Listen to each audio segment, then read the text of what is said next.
In Abergavenny, Monmouthshire, we're welcomed into the home of Dr Helen Webberley, doubling as the office for what she calls her online transgender medical clinic. The Skype conversation is with Ethan, 30 years old, assigned female at birth. He's now being prescribed testosterone by Helen Webberley. Hiya, you okay? Hello, hi. Can you see me all right? How long have you been on the testosterone now? I've been on testosterone for just about 8 months now. Right. And what have you noticed? What changes have you noticed? Big muscle gain. A lot of muscle gain. Helen Webberley trained in sexual health and was an NHS GP. She's now gone private, describing herself as a gender specialist. Her husband, a former NHS consultant, is on the team. Counsellors and therapists are also cited on her website.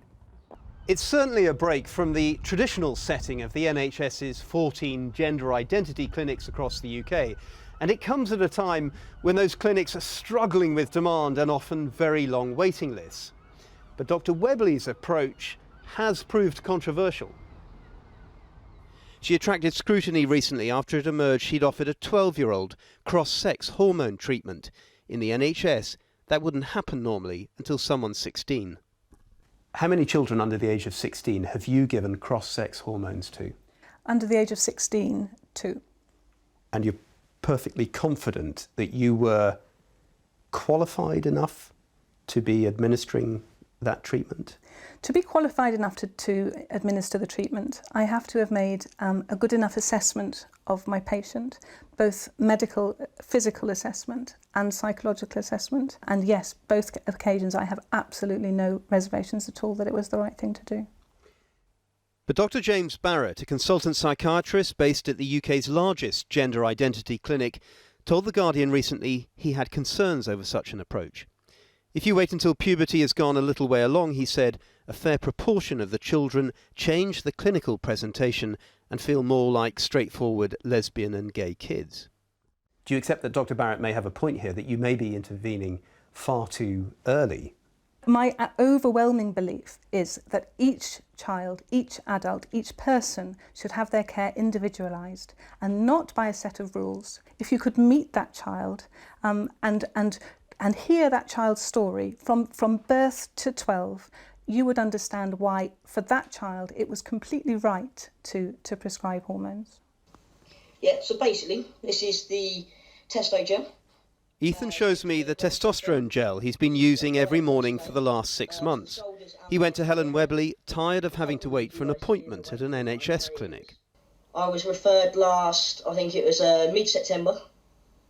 I've heard nothing ever since, and I am literally still waiting for a first appointment. Ethan describes the impact the testosterone's having. What changes are you noticing? Muscle growth was the main one, and mine at the start, the monthly cycle, mine stopped within the first month. My voice gradually dropped. I mean, I did have quite a high voice. I sounded like a child, basically.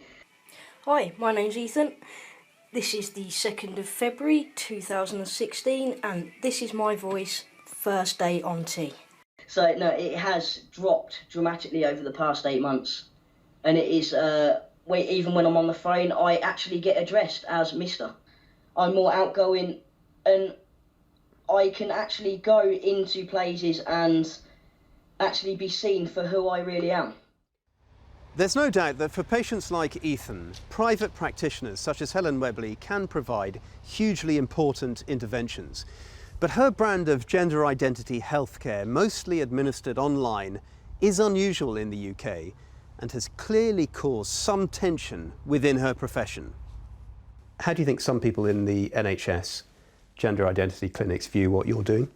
It hasn't been a very welcoming reception from some of the gender specialists, and I call it the trans mafia, the transgender mafia. That's a pretty outlandish claim, isn't it, to talk in terms of mafia? That's how it felt. That's how it feels to me sometimes.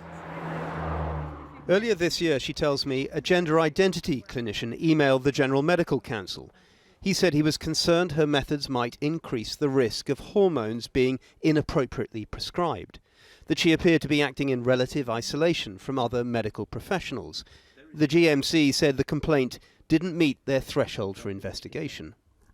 There is real concern here about what you're offering your patients and whether there are adequate safeguards in place. What I'm offering people is not easy access to hormones, but it's a very safe, very kind, very caring and safe place where people can discuss their gender variance and get the treatment that they need. My biggest passion by far is in the next decade or two really make a difference for all those people who are crying out for timely care and not receiving it on the NHS, not receiving it from their basic family doctor, not receiving it from specialist services, and hiding in the closet. Helen Webberley and her team have given advice, she says, to nearly 2,500 people in the last 18 months. However, the debate is framed over who precisely should be providing this type of healthcare and how. There is little question that the demand for treatment right now is huge and growing all the time.